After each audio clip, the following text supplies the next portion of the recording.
Hey, welcome in. Excuse me, I'm getting hoarse right from the beginning there. Jason Priester, allclemsontigers.com. Monday live, just like we do every Monday night at 7 p.m. A lot of talk about tonight. I know probably most of you are here for recruiting. We're going to dive all into that. Got to start out with basketball, though, man, and that travesty that happened in Durham. And I'm not going to spend a lot of time on it. Brutal. Absolutely brutal what happened to Clemson up in Durham on Saturday. That the officiating was some of the worst I've ever seen. Duke shot more free throws in the second half than Clemson did the entire game. Duke shot free throws on 7 of their final 12 possessions. Duke shot 1.25 free throws per minute of gameplay in the second half. Clemson had 14 trips to the free throw line in the second half. Duke played almost the majority of the second half in the double bonus. It felt like Clemson never got to the double bonus.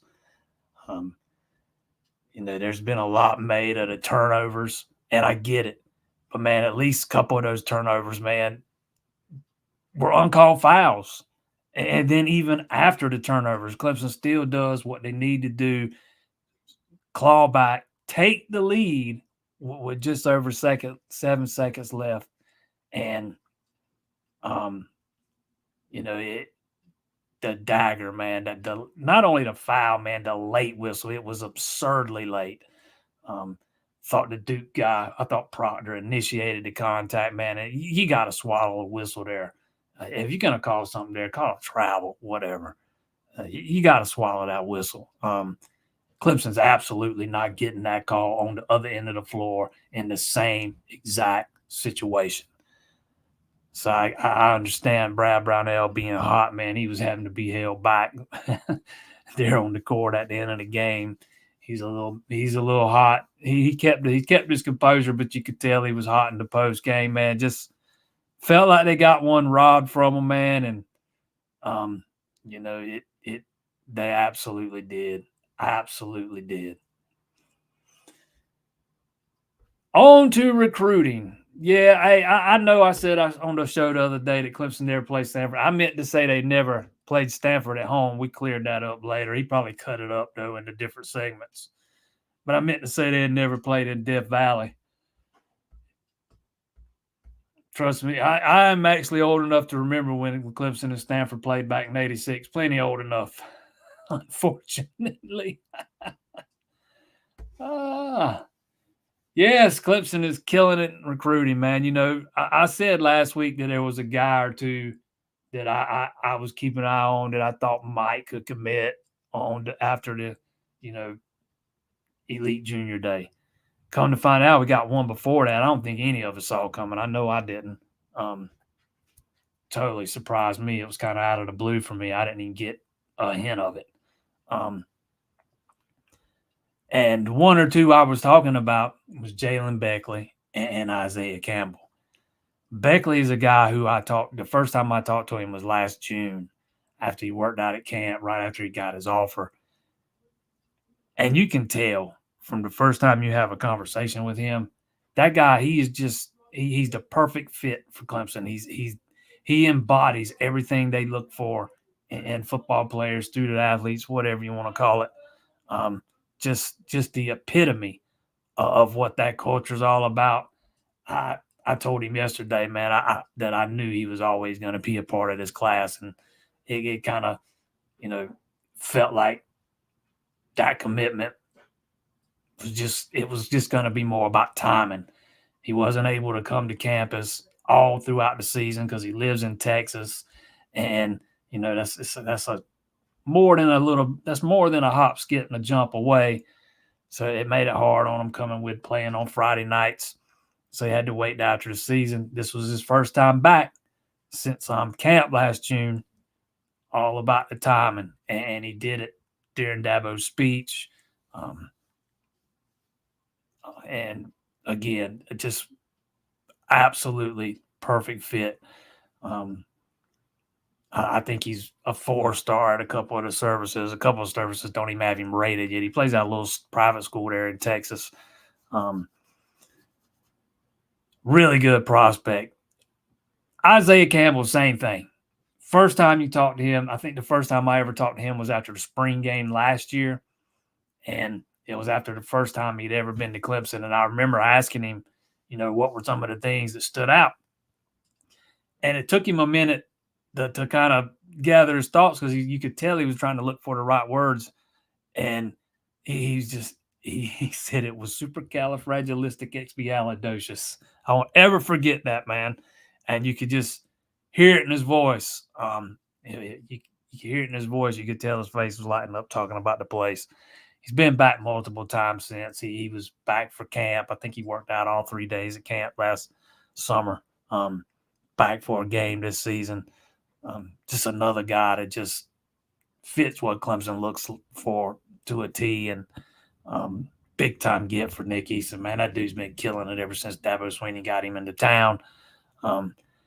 Campbell and Amari Adams gives Clemson 2 elite level defensive tackle prospects. Got Ari Wofford last week before Elite Junior Day. The surprise I was talking about. First defensive end to commit in the class. If I'm not mistaken, first defensive end to commit in the class. And it would be disingenuous to say Lemansky Hall played no role in that thing whatsoever. Watford's a guy I've never talked to, but I read a couple of his interviews, and you could tell that he's kind of leaned Clemson for a long time now, even before the coaching changes. And so it'd be a little disingenuous to say Lemansky Hall didn't play some part here. But Chris Rumpf absolutely put the bow on it. And man, are those 2 hires paying off big time already. Clemson, they also got the commitment from Braden Jacobs yesterday, who kind of, the first one he went public before Beckley, and that one surprised me a little bit. He's another guy that I've talked to a couple of times over the past few months, and I kind of was thinking he'd probably take his on it at least into the spring. But he has been to Clemson like several times. He was at the spring game. I think he was at 2 games during the season. He was back for a bowl practice. He was at camp last summer. So he's been to campus several times over the past 12 months. But in talking to him, he always said he was going to take it at least into the spring. But every time you talk to him, and when he starts talking about what he's looking for, is development. That's what he hits on in every conversation I had with him. And Matt Luke checks that box. So maybe the Matt Luke effect played a role in him committing a little earlier than maybe he was otherwise planning on. But another kid that just absolutely fits the culture to a T. 2 big gets on the offensive line, big get as a pass rusher. The contact period ends at the end of the week. Pretty much all of February is going to be a dead period, so things will slow down from on the recruiting front. But I think Clemson did what they needed to do this weekend for the rest of the guys, the uncommitted guys that are going to carry it into the spring and into the summer. You kind of want to lay the groundwork or lay the foundation or however you want to frame it in an effort to get those guys back for that first weekend in June when they really roll out the red carpet and they have them there all weekend. And I think they did that with a lot of guys. Sounds like David Sanders, who's arguably the top target in the class. And while Clemson's offensive line number's 4, you can best bet they'll take 5 if he's the 5th. He's absolutely an oversight. There's no way you're telling that guy no. Don't think I still wouldn't call Clemson the favorite or anything like that coming out of the weekend. Still some work to do, but you did what you needed to do this weekend. Get yourself back in it. But for me, the biggest thing is what they've done on the offensive line, man. You could tell with the number of offensive linemen that they invited in and the number that showed up, that's where the emphasis was with the struggles they had in 2024. There ain't gonna be no repeat of that in this class. You already got 3 on board. You didn't get your first one last year until July. Definitely gonna take one more, and I could see a pathway or two to getting to 5. So absolutely a good weekend, man. A fantastic weekend if you are a recruiting fan. They are, I think up to number 2. I think they got the second rated class in the country right now. I've been asked a couple times, do I think the class ends up being a top 5? I don't know. Hard to say.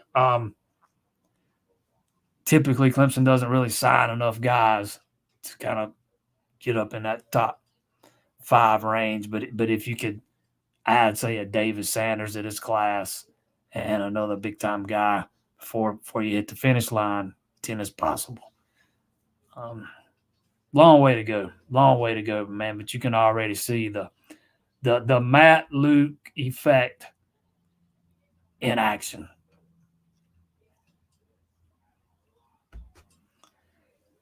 Sarian says he's waiting to see where the experts put Juju Preston. He seems like should be top 50 or so. Yeah, he has not even been rated yet. Very interesting. Clemson had no wide receivers on campus this weekend, but you've already got Preston on board. You've already got Marquise Henderson on board, who could possibly end up being a slot guy. It just depends. They'll probably figure that out once he gets to campus. That's kind of where I see him sliding in, but probably only going to take one more. Cortez Mills tells me he's planning on coming up in the spring. He might. It's going to be interesting to see how they handle wide receivers moving forward in the rest of this class, because I don't think they're going to table one more. It ain't like you got a bunch of them coming, leaving out of the program after next year unless it's unexpected. So, but yeah, I'm big on Juju Preston. The kid, he's got elite level speed. It's a component that's kind of been missing in the offense. So I'll be interested to see where they rate him too. Same thing with Beckley though, because I don't think 24/7's rated him yet. Might be one of the other ones hadn't rated him yet either. We'll see where they slot him.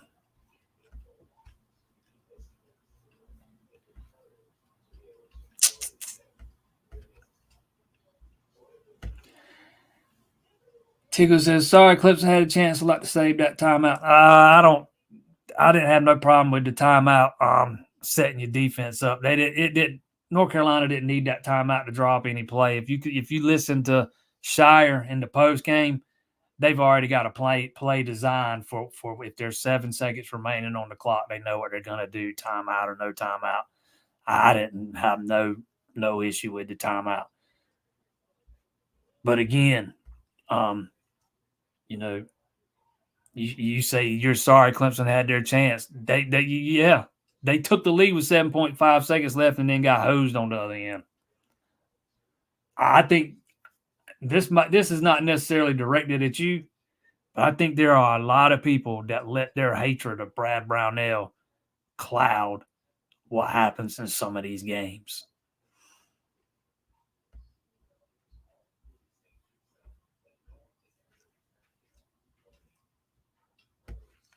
Absolutely. PJ Hall got tackled on the last play. No call.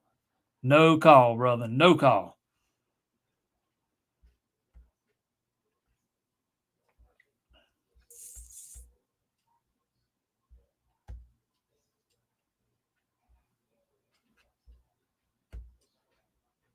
I would say this, though, man. That was my first time going to Cameron Indoor.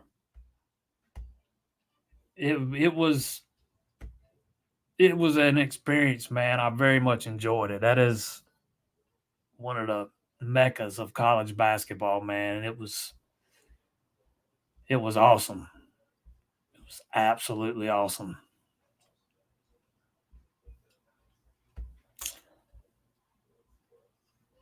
How many offensive linemen surely we would make room for Sanders? Yeah, yes, you're taking Sanders no matter what. Absolutely. Without him, it might be 4. With him, I could see him getting to 5. Campbell was recruited by both Easton and Rumpf. Will they wait to figure out where he starts, inside or out? Seems versatile and quick enough. Still pretty light. He told me they're recruiting him they've recruited him to play on the interior. But he feels like he could do either or, depending on what the need is. But I remember him telling me that they were looking at him inside. So yeah, he would need to put on a little bit more weight. I'm not sure exactly where he's at right now, weight wise.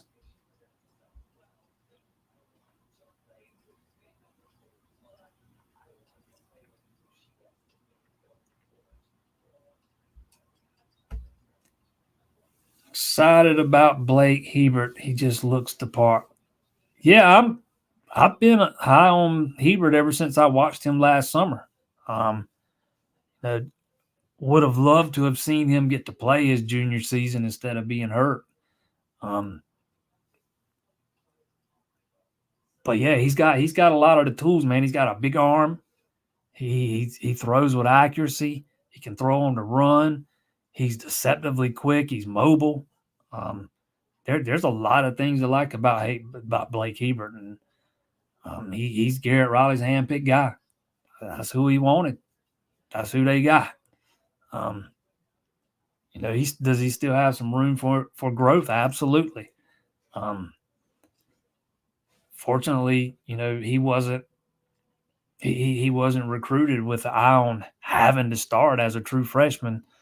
But he's also got he's got a senior season ahead of him to kind of start taking some steps, and he'll have some time once he gets to campus, if all goes according to plan.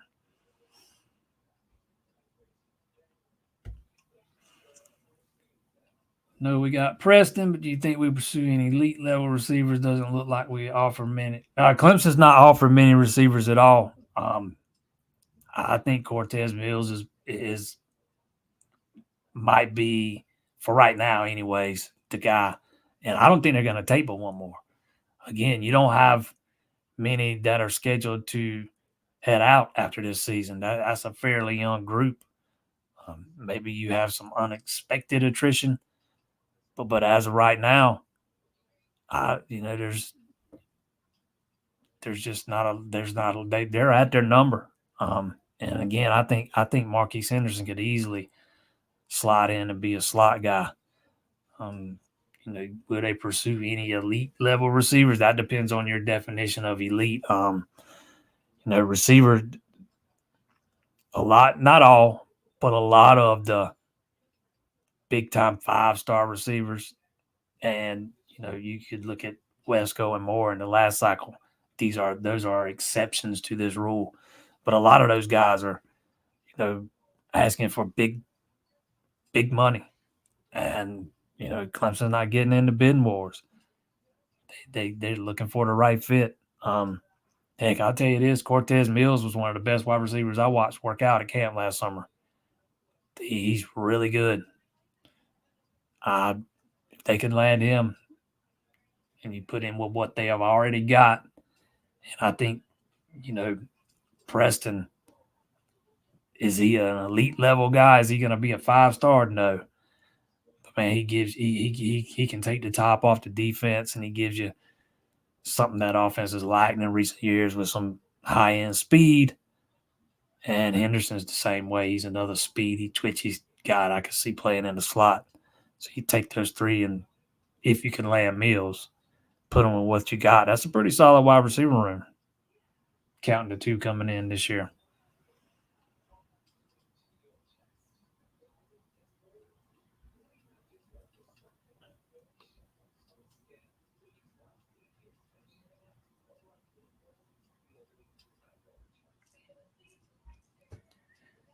Didn't Sanders grow up a Tiger fan?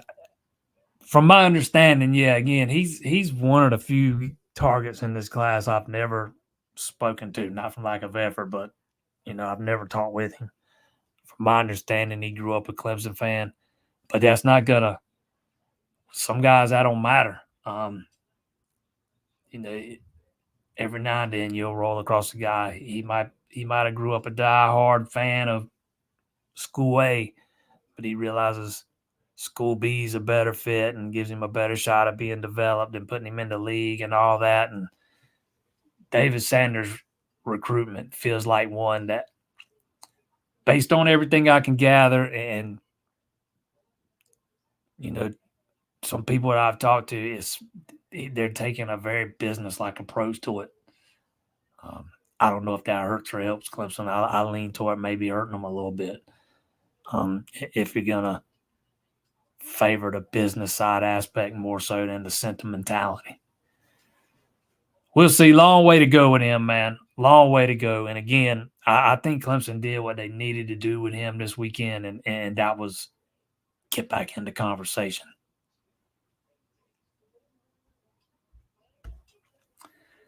Sound like Bryce Davis and Isaiah Gibson were unexpected no-shows. How many defensive ends do you think Clemson's looking to take this class? Yeah, Davis ended up not being able to make it in. I was told, I didn't never get a specific reason, but I was told through no fault of his own, something unexpected came up. And then Gibson went somewhere else. So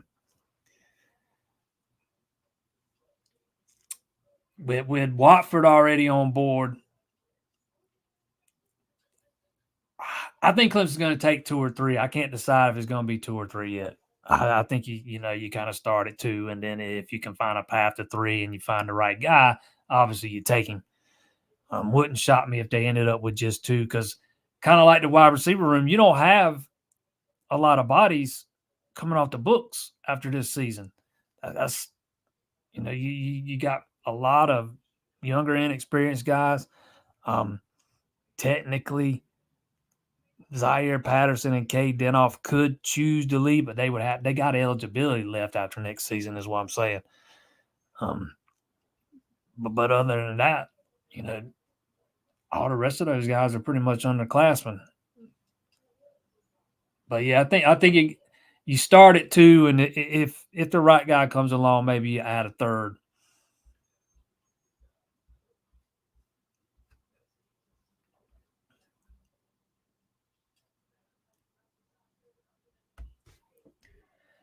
How many linebackers? I could see Clemson taking just 1 linebacker in this class.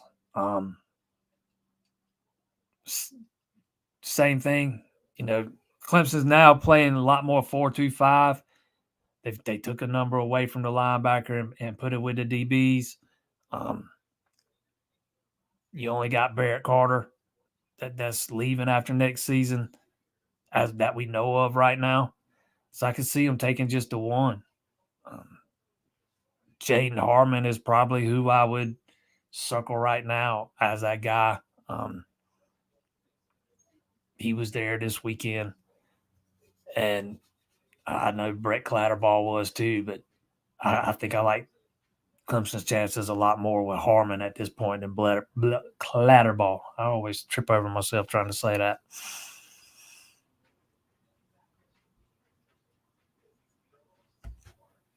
Better not slip on Vizina. I'm willing to bet he's going to surprise you in the spring and fall camp.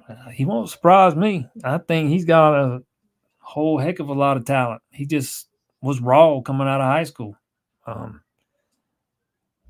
said it many times on here. I thought he was a guy that needed a year, maybe 2, and Clemson needs him to step it up this spring and be able to push Klubnik. Not necessarily pushing for a starting job, because I don't think he's going to be at that place, but they need him to realistically push Klubnik to give him some competition to make Klubnik help his growth along. But yeah, I'm a big believer in Vizina.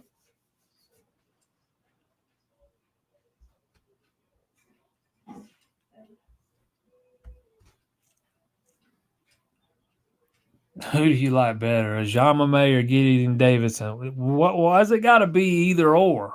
Why can't I just like both? I think Davidson has the potential to be one of the best backs that's come through Clemson in a while. That doesn't mean I don't have put a whole lot of stock in what Ajamame can bring to the table. Again, he's got home run speed. He's shifty, he's twitchy, he's got really good field vision. I think Davidson's one of the best backs in the 2025 class, and I think he's going to be one of the best backs, or he's got the potential to be one of the best backs that's come through in a good long while. He's got all of it. I mean, he can do it all. He's not like, say, Shipley or Maffa and missing that extra gear. Davidson's got it. He's one of the more well-rounded backs to come out of the high school ranks and join Clemson in a while, in my opinion.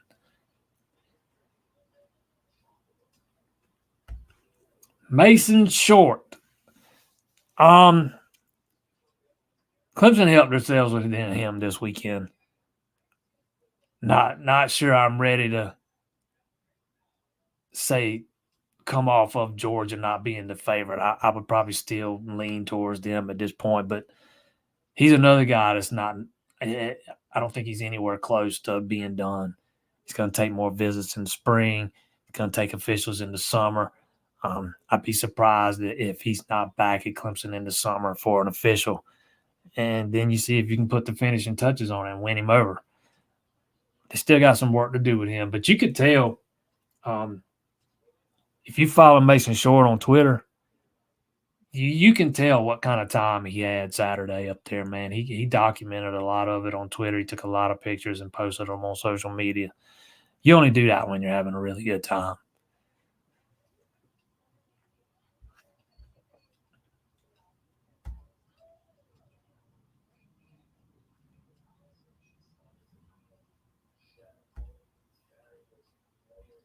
Elijah Griffin. He was there this weekend.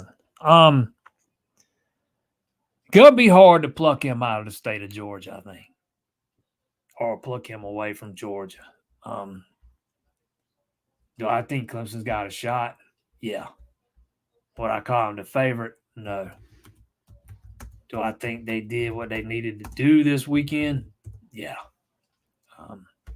He's one of those kids from Georgia. One of the top pass rush or one of the top defensive linemen in the class, man. We'll see. We shall see. I think Florida State's probably also in it. Maybe Florida too. But I would probably call Georgia the team to beat for Elijah Griffin at this point. But that's just gut feeling more than anything.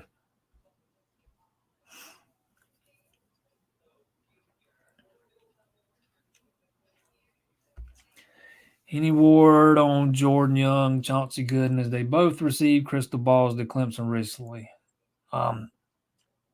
Yeah, just talked about Short. I think Clemson knocked it out of the park with Jordan Young. I could absolutely see him being a part of the class at some point. Chauncey Gooden, I don't know how much stock I'm putting into that crystal ball right now that he got today. We'll see. I think Clemson has guys higher on their board than Chauncey Gooden. And I think, with numbers starting to get tight, you might want to wait and see how it plays out with a couple of these other guys like Maul Waldrop that was there this weekend, or Mason Short, who we've already talked about. So I wouldn't expect anything imminent between him and Clemson at this point. I would I was a little surprised that crystal ball got put in, and I know who put it in, and that don't change my opinion on it any. But I do think they hit it out the park with Jordan Young. Another Jordan who they were recruiting was wide receiver Jordan Allen. He was not there this weekend. He didn't even get invited. With Juju Preston on board, I don't think they're gonna. I think they backed off him, but He's another guy I think they could have had if they wanted him.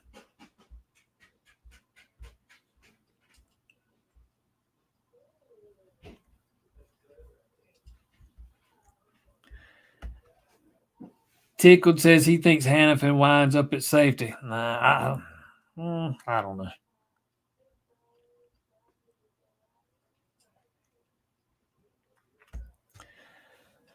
Should we be concerned about the backup experience behind Cade? If he gets hurt, it's probably going to be a problem. If he doesn't get hurt, then it's not a problem. It's not like Clemson didn't go out and make a heck of a lot of effort to sign a guy in 2024. They did. They just missed on him. I mean, it was hard to convince guys like Aaron Nolan and Walker White to come to Clemson when they've already got Klubnik and Vizina, who were both underclassmen at the time, already on board. It's difficult to do these days. So they decided to just move on to 2025, and it's even harder to go to the portal and find a quarterback that's willing to come sit. You're not promising at least one that can halfway play. So you get kind of put in between a rock and a hard place. It's hard. It gets harder and harder to stack talent at quarterback, and you get two really good ones back to back. It makes it hard to add a third one in the very next class, especially when you're not outbidding on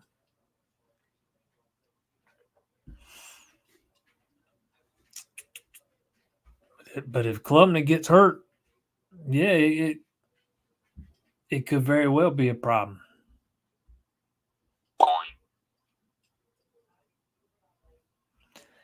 All right, we got a question from the text line. Any shades still out there? Nope. All shades are in and accounted for. I threw a pair out yesterday. It wasn't long before Beckley committed. I wasn't even going to do it, and what the heck? I knew he was fixing to commit. He told me himself, and I threw him out, and I threw another pair out last night after I touched base with Isaiah Campbell. So 2 were out there, 2 accounted for. I never threw any out for Jacobs because I did not know that one was coming when it did. Same with Wofford. That one totally caught me off guard. So every now and then I get hit with one I didn't know was coming.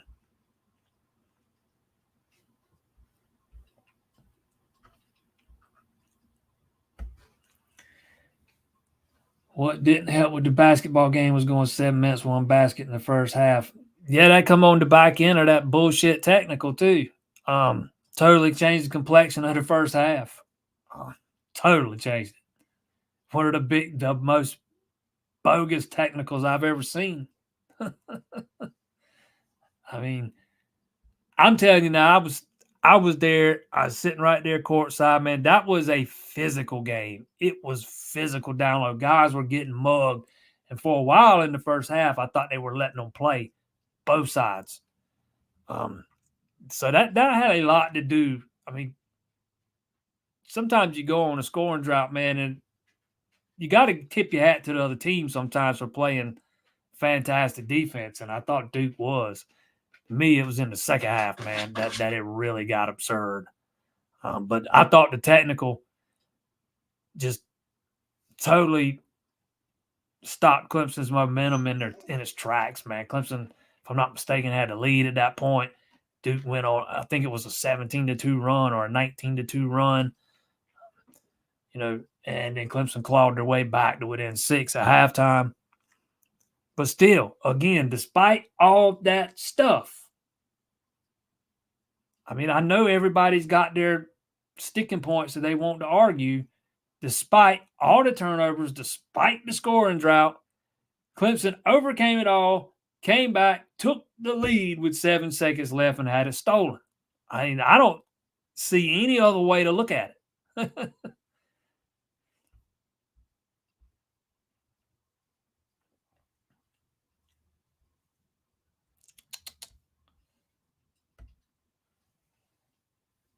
What about Gilbert? I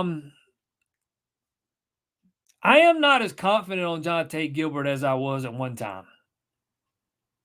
Not as confident on him as I was at one time. He chose to visit South Carolina this weekend, and I get it. He's been to Clemson more than once now. Or he chose to visit somewhere else this weekend. Maybe not South Carolina. He already visited South Carolina before, but I am not as confident as him as I was at one point. We'll see. I'm a lot more confident about Jordan Young right now than I am John Tate Gilbert.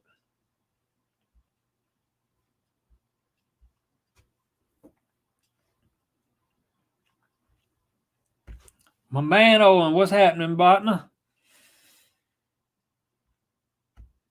Start doing any baseball videos. You know what? I had every intention on jumping on here Friday night, just out of the blue, and going live and talking nothing but baseball. I went to a scrimmage Friday. We had the media Friday. And then I ended up staying at the scrimmage too long. And by the time I got back to the condo, it was way past 8 o'clock and it was just too late to do it. And I was on the road all day Saturday because I had to drive from Clemson to Duke. And then I left Duke and came back home. But yeah, there's going to be some baseball videos. As far as people jumping out at me at the scrimmage that I was at Friday, Devin Parks, Jaden Purify. I've already seen enough of those two guys, and I don't know if they're going to be able to crack their way into the lineup consistently this year. But man, those are two big-time freshmen. Billy Barlow was extremely sharp Friday, extremely sharp. I think you're probably looking at a rotation of Austin Gordon, maybe Barlow. Tristan Smith looked pretty good in the inning that I saw. And Billy Barlow, and then the transfer. Keep forgetting his name, but one of the transfers that started a lot. I don't know what order or which days, but those would be my guesses for your four starters right now. They were playing Purify at second. The other transfer, Jake Hillebrander, I cannot say his name, was playing shortstop. Cam Canarella was not there. He was sick, so he's been out a couple of days. If they have scrimmages again this weekend, I'm going to be there Friday. I'm going to the basketball game Saturday, but if there's a scrimmage Friday, I'm going to go and I'm going to watch the whole thing. But from my understanding, Aiden Knock through Sunday. I didn't see it. He's a guy I've been waiting to lay eyes on, and I haven't yet. He didn't throw in the exhibition I went to in the fall. Man, I think the baseball team's got the potential to be really good. They are really deep. Really deep. I think the staff in their second year under Bellinger should take, a substantial jump. All those years under Monty, we saw so little development with the pitchers. I think that's fixing to change. Bellinger's he's very demanding of these guys, man. He demands, that they produce, and if they don't produce, they're gonna go to somebody else. And I'm excited to see this pitching staff this year because I've always thought they've had some talented arms over the years. I just didn't think they were getting properly developed, and I think you got a guy in there now that can do that.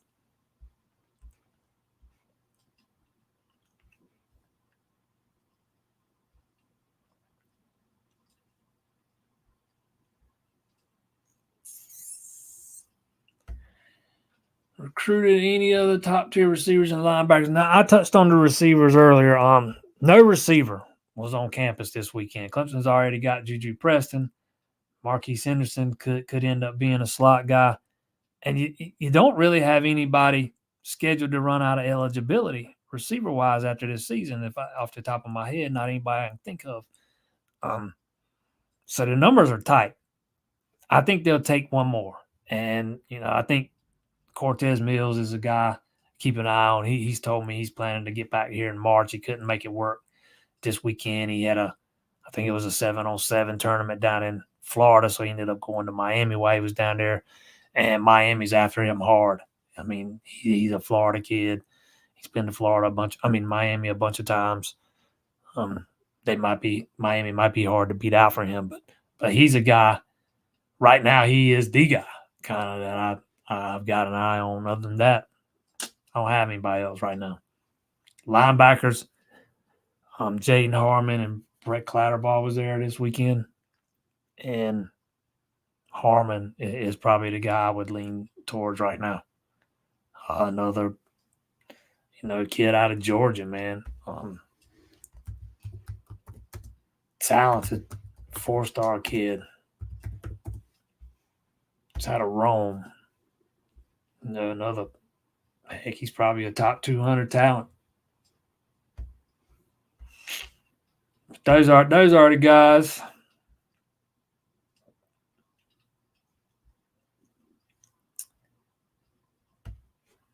How accurate do you think the crystal ball is? Which crystal ball are we talking about? Let me know which one you're talking about. DJ Picket. I haven't heard a heck of a lot about him, but the little I did hear, it was kind of typical of what you hear after a visit. You're always going to have somebody talk up the visit, especially when they're still coming down off the high of that visit. Nobody's going to come out and say it sucked, but I'd look for whether or not they can get him back here again. Get him back here again, you got a shot. Again, I know he wasn't here this weekend. He was here the weekend before last. But you kind of used that visit in an effort to get him back for the big official visit weekend because he's a guy that's going to take it past that. He's going to go through June officials. So that's your goal, to get him back and try and finish him off then. I mean, I think they're in it. I just don't know that I'd call Clemson a favorite or anything at this point.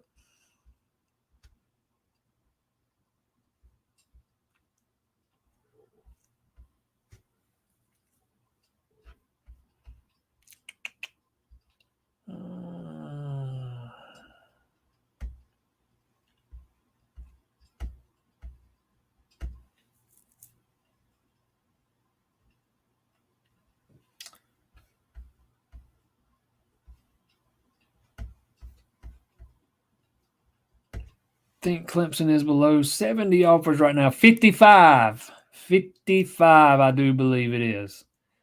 Definitely below 100. They are low numbers. Will 10 or more come this summer? That might depend on how some things play out with current targets, or maybe you end up losing a guy or two you didn't think you were going to lose to the portal. But yeah, there has been, outside of offensive line, there has been a very small net cast in this class. Very small net. You ended up getting the guy you wanted at running back. You got the guy you wanted at quarterback. They cast a very, they've offered very few receivers in this class. Hold on, I got it pulled up right here. And one of them, Jordan Allen, I think they've moved on from him. The other one is, again, Mills, who we talked about a couple times. And let me scroll down here and see. Heck, that might be about it.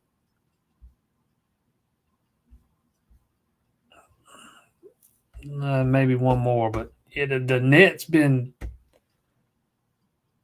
it's been a very small net. Very small net. I'm kind of intrigued to watch how the board over the summer to see how much they have to expand it. Sitting at 55 offers right now, you think you're going, logic dictates you're going to have to expand at some spots at some point. But we'll see, because they've already got about half the class on board, so they're not going to have to expand it a whole heck of a lot, I don't think.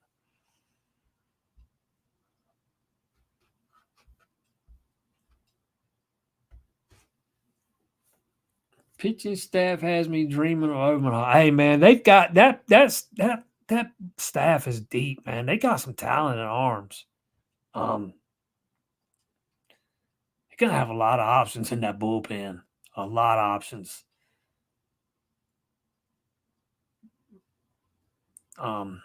You got Nick Clayton came back, Rob Hughes came back. You brought in a couple of transfers to help bolster that thing, man. There's gonna be options out there in that pen, and I think the rotation's got the potential to be really good, man. This team absolutely should be able to, if everybody stays healthy and things go the way they should, this team absolutely should be able to host and get out of that regional round finally. Jordan Young's being hold on, let me make sure I've got the right Jordan. There's two of them, and I always get them confused because one's a safety. Yeah, Jordan Young is a safety. Jordan Allen was being recruited as a wide receiver.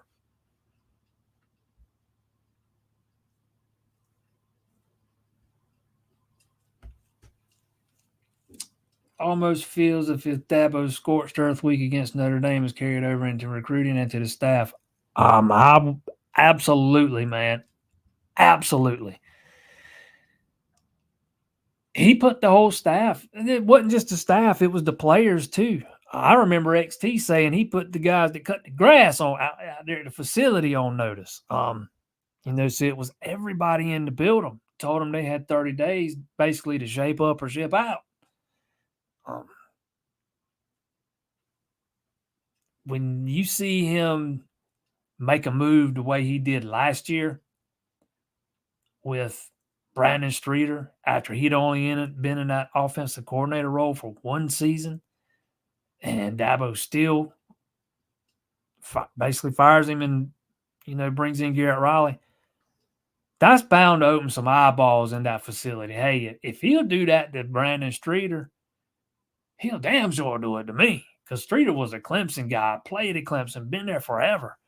So yeah, man, I think there is a lot of credence in that. I also think that it helps that you went out and brought in Luke and Rumpf, who are elite level recruiters. And I think that was something that kind of had hurt Lemansky Hall, was he was not, an elite level recruiting. I think recruiting it in and falling off. And Thomas Austin, I thought he did pretty good with the 2023 class. I thought Clemson signed a really good class of offensive linemen with Ian Reed and Owens and Harris Sewell. But in 2024, he struggled, man, mightily. And, for whatever reasons, the reasons don't really matter, because I think it might have been different reasons depending on which guy you're talking about. But at the end of the day, it's a results-based business, man. You got to produce. And when you look at the way the offensive line performed last year, combine it with the way recruiting went, you got to make that change, man. And when you bolster that staff with guys like Luke and Rumpf, and you've already got Easton on board, and there's some really good recruiters on that staff right now. It kind of reminds me of Clemson from a few years ago. There's some really good recruiters on that staff, and I think they're hungry. And there seems to be a different kind of buzz around the program right now. So yeah, back to your point. Yeah, I think it resonated. I think Scorched Earth Dabo resonated throughout that building 100%. Any predictions on Tate Harris? He seems to be getting a lot of attention. Yeah, he is. He is getting a lot of attention right now. I've touched base with him a little bit. He got picked up an offer from Clemson right after he decommitted from Georgia. We'll see. He's hard to get a good read on, man, because he shows everybody love. So, and his recruitment's only been open back up for, 2 weeks now or a week now or whatever it is. So we'll see. I don't have any predictions on him or anything. He's hard to get a good read on, though. He don't say a whole lot either. Not to me, anyways.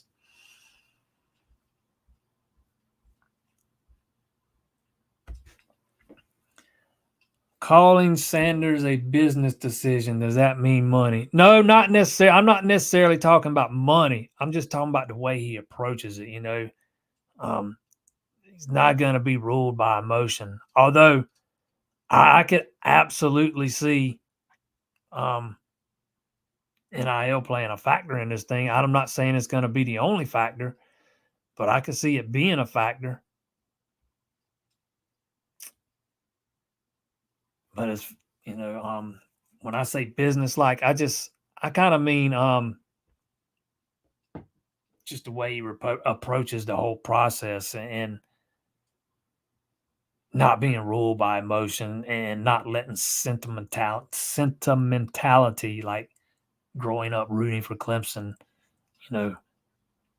play that big a factor. I think he wants to play for. I think he wants to go somewhere he can play for national championships and play for an elite level college football program. I think that and development are as big as anything. I'm saying NIL is not going to factor in because I'm sure it will. Don't know how much, but I think those other things play just as large of a role. Here it is. I told y'all we've been getting asked this a lot. Could 2025 be a top 5 class? We'll see. I would lean towards saying no. Mostly because Clemson doesn't typically sign enough guys to have top 5 classes. I think they've only had 2 ever under Dabo. These services, a lot of times they like to put too much of an emphasis on quantity and not quite enough on quality. For me, the average star rating is where it's at.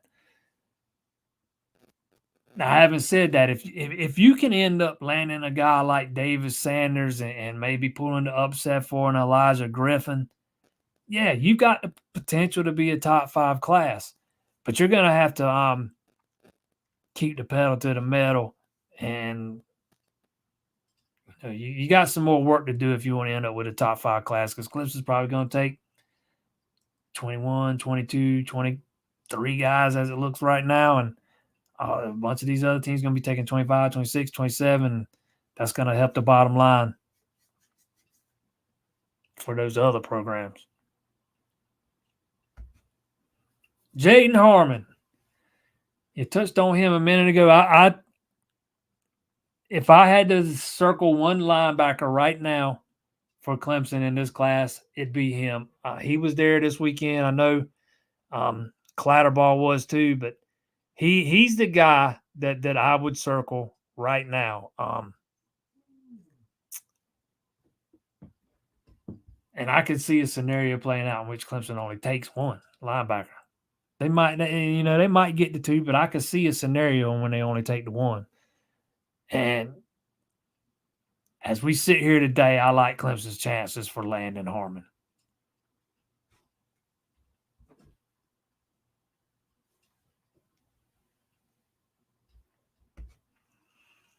How many cornerbacks?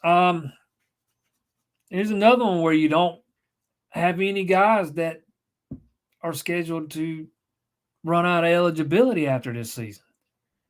So I don't think you're going to have a big wide pool here. Jaden Lucas is entering year 3, but I don't see him declaring for the draft after being banged up for 2 consecutive years. So I would say 1 or 2. Again, I know I always go back to the unexpected attrition thing, but that's something you got to keep in mind too when in this day and age. You never know when somebody might bolt.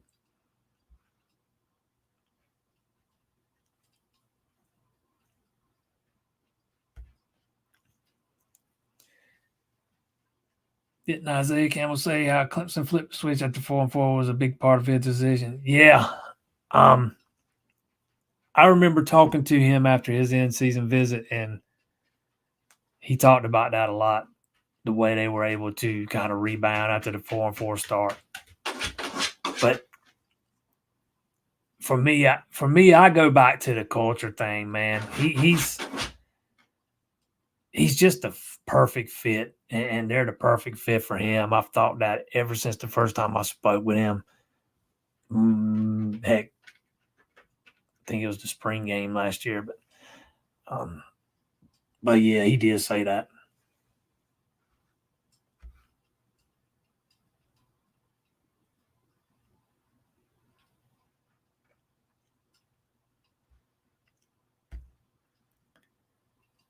Tate coming back along with Walker Parks, offensive line is set. Look, I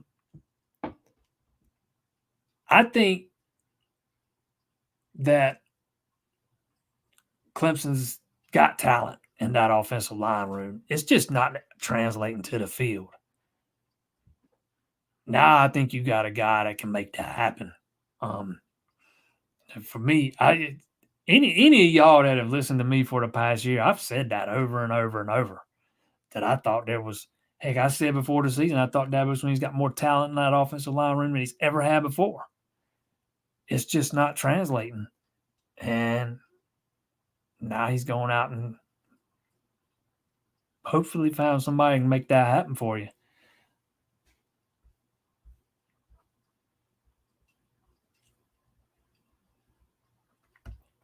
Yes, XT has been killing it up there at the East West Shrine Bowl. Absolutely, man. I've kind of been following that too. He's had himself a heck of a week up there. Probably made himself some money. Will Luke be able to bring in Pennington out of hibernation? Very good question, man. Pennington's a guy I was always high on. Always liked him. I remember his high school coach telling me that, how much potential he's got. And of course, the high school coach always going to talk the player up. But, just sometimes you can tell when you're getting smoke blown up your rear end and when you're not. And this coach really believed in this kid. He's got the talent, man. He's just got to want it. And some kids are like that. I've said the same thing kind of about Bo Collins a couple of times last offseason. I thought Bo could be as good as he wanted to be. It's all about what you put into it. And same thing with Dietrich Pennington. He's got to want it. And we'll see if Luke's the guy that can kind of pull him out of it.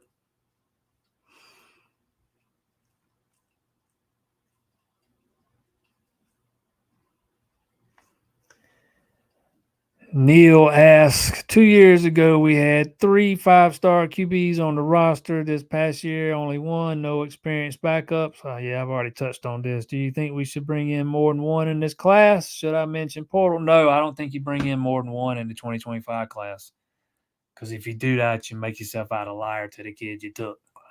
And being transparent and forthcoming and honest with these kids is something that Dabo and his staff have, kind of built their reputation on.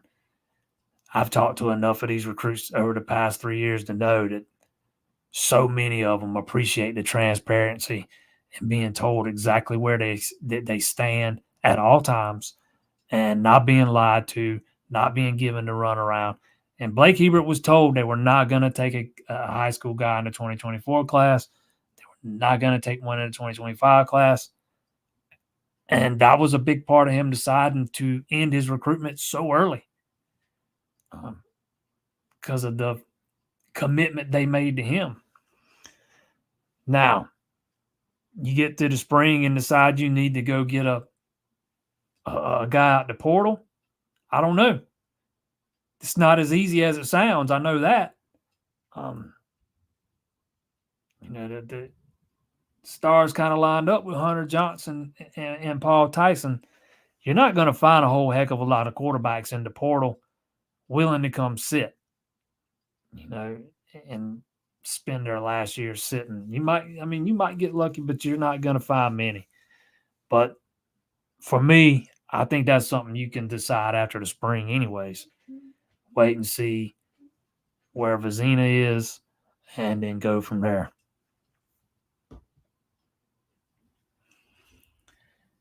If you have not already hit that subscribe button, please do so.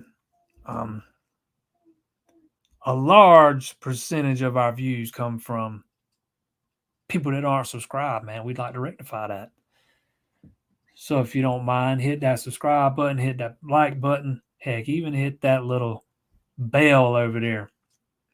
Me and Zach, right back here on Wednesday, 7 o'clock. Be on the lookout for a baseball show. That's coming. I don't know what day is coming yet, but it's coming.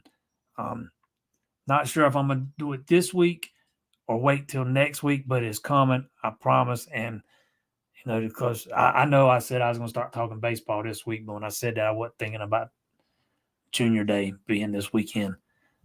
We fixing to really start diving into baseball. All you guys that know me know I'm a big baseball guy, so we fixing to start diving into that. Again, hit that subscribe button, hit that like button. Don't forget Wednesday night, me and Zach right back here, 7 o'clock for Paul Talk. And, of course, next Monday, I'll be back right here, flying solo, Monday live. See you guys in.